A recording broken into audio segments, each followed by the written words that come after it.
Sis Loves! At sa araw na to, this is 14 reasons to visit Imus, Cavite! Reason number 1, meron tayong rich historical heritage. At nandito tayo ngayon sa Diocesan Shrine and Parish of Our Lady of the Pillar, Imus Cathedral. At isa ito sa pinakakilalang simbahan sa buong Cavite. Tara! After many generations, si Nana Pilar ay naging simbolo ng pag-asa at pananampalataya at naging source din siya ng lakas at kagalakan ng mga Caviteño. Hindi lamang ito lugar ng pagsamba, kundi parang silent witness din ito ng mga kwentong humubog sa lalawigan ng Cavite. At kung titignan natin yung architecture sa loob ng simbahan, grabe, para tayong binabalik sa nakaraan. At ito rin yung tinatawag nating ladrillo at adobe. Ilan sa mga materyales kung saan gawa ang structure ng simbahan.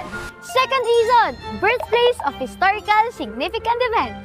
Dito nag-umpisa ang unang pagkapanalo ng mga revolusyonaryong Pilipino laban sa mga Espanyol na naging mitsa ng unang pagwagayway ng watawat ng Pilipinas sa Cavite City. Ito rin ang naging dahilan upang tuluyang makamit ng bansa ang kalayaan noong June 12, 1898.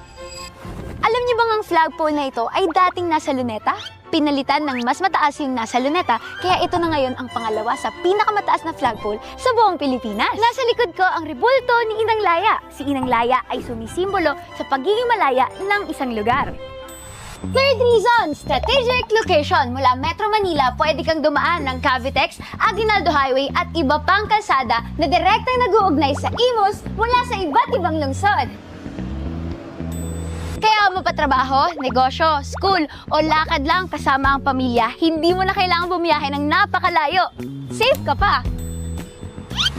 Fourth reason, growing business hub. Isa ito sa mga lungsod na mabilis ang growth sa mga negosyo at lifestyle. Dito mo makikita ang iba't ibang local brands, food concept at mga panibagong negosyo na unti-unting nagbibigay ng panibagong sigla sa lungsod.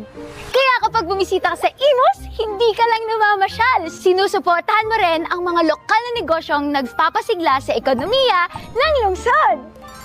Fifth reason, meron tayong vibrant local economy.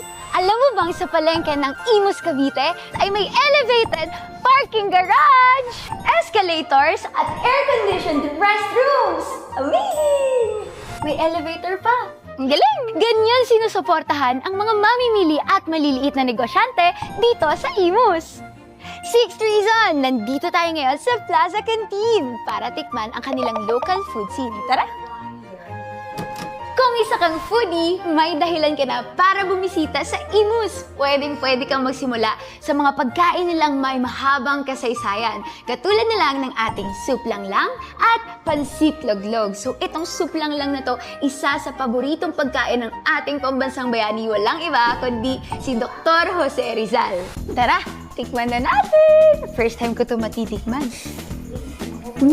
Sarap. Parang ito yung mga best food na kainin, lalo na kapag mayroon kang sakit. Kapag kumakain ako ng ganito, kailangan muna halong-halo bago ko siya tikman. Big bite para sa pansit laglag. Dito, nakatikim ako ng mga pagkaing nagmula pa sa tradisyong Imuseño. Seventh reason, modern infrastructure. Alam niyo ba na ang hugis nito sa top view ay inspired sa watawat dahil ang Imus ay tinaguriang flag capital of the Philippines. Isa ito sa modern facilities na itinayo para mas mapabilis at mapalapit ang serbisyo para sa mamamayan. Sa totoo lang, kapag nakita mo ito, mapapaisip ka na parang hindi ito yung typical na government building. Eighth reason, accessible transportation. Isa pa sa mga dahilan para bisitahin ng Imus ay ang kanilang Fermosa Transport Terminal. Isa itong modern transport hub na nagpapadali ng biyahe ng mga commuter. Mula rito, may mga bumabiyaheng multicab papunta sa Ayala Malls, Imus City sa Kawit, na nag-uugnay sa mga destinations sa Cavite at Metro Manila. Kaya mapatrabaho, gala o simpleng lakad lang, mas madali ka nang makakarating kapag nasa Imus ka. Ninth reason, educational institutions. Alam mo ba na ang pinakamahalagang investment ng lungsod ay ang edukasyon? Dito sa Imus, patuloy ang pagtatayo at pagpapabuti ng mga paaralan para sa kabataan. Kapag nakikita mo ang mga bagong educational facilities sa lungsod, makikita mo rin ang commitment ng Imus sa paghanda para sa kinabukasan. 10th reason, sports and recreational facilities! mahilig kang tumakbo, magbike o i-target ang 10 kilometer steps a day, then you're in the right city. Dahil nandito ang Vermosa Sports Hub, isa sa mga paboritong training grounds ng mga atleta at fitness enthusiasts. Katulad ko, part din ng Vermosa Sports Hub ang kanilang track and field oval at football field.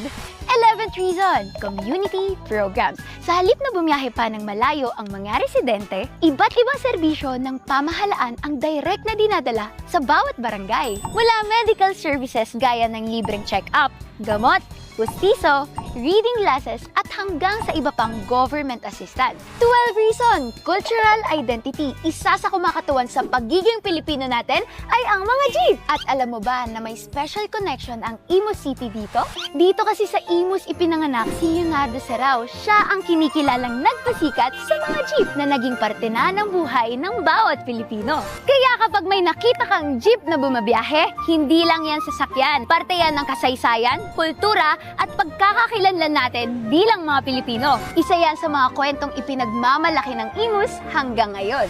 13th reason, safe and progressive city. Ang Imus Renal Care Dialysis Center na libre para sa mga Imusenyos. Ang kauna-unahang free chemotherapy sa Cavite. At nandito din ang kauna-unahang government-owned tertiary diagnostic laboratory sa buong Calabarzon. Tada! Kabilang din dito ang Central Police Station at kasabay din nito ang pagpapaliwanag at pagpapalawak ng mga pangunahing kalsada para mas maayos at mas ligtas ang pagbiyahe ng mga mamamayan. At 14th reason, grabe, ito ang huling dahilan kung bakit dapat mong bisitahin ang Imus. At para sa akin, ito talaga yung pinakamahalaga. Hindi yung mga gusali, hindi yung mga tourist spots, hindi yung mga kalsada. Pero importante mga yan. Ang pinakamahalaga ay yung mga tao. Tara! Hi! Let's Magandang go! tanghali. Welcome sa bahay ng mga kamantige. At ito ang aking apo, Hello! si Bailey. Sila ang pinakamalaking dahilan kung bakit espesyal ang Imus. Kaya kung may isang bagay kang dapat tandaan sa videong ito, ang pinakamagandang dahilan para bumisita ka dito sa Imus ay ang mga taong makikilala mo dito. Kaya kita-kits sa Imus ha! Ayun lang muna para sa araw na to. God bless!